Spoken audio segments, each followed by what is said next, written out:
لو انت دلوقتي بكامل عقلك وبتقول انا لو مكان الشخص ده عمري ما هعمل كده، عمري ما ههين كرامتي كده، عمري ما هقلل من نفسي كده، تأكد ان انت غلط. لان انت لو مكان الشخص ده مش هتكون بكامل عقلك اصلا. ازاي بقى؟ اثبتت الدراسات ان لما الشخص بيكون جوه موضوع معين بيبقى فيه مؤثرات حواليه هي اللي بتخليه ياخد قرارات غلط.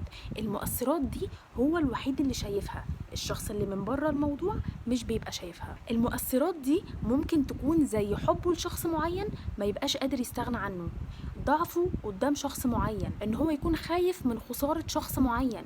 كل ده بيخليه ان هو ياخد قرارات غلط هو مش حاسس بيها، والقرارات دي بتهين نفسه وبتهين كرامته قدام الشخص ده.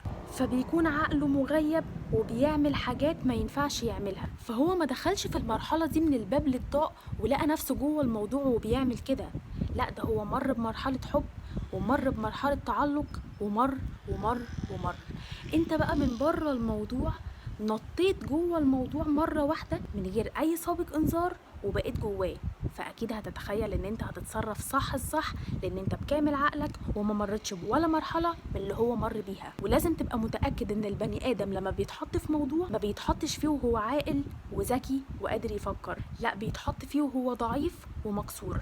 لان هو لو كل الناس اتحطت في الموقف وهي قادرة تفكر وهي بكامل عقلها كده محدش هيغلط خالص وكله هيتصرف صح.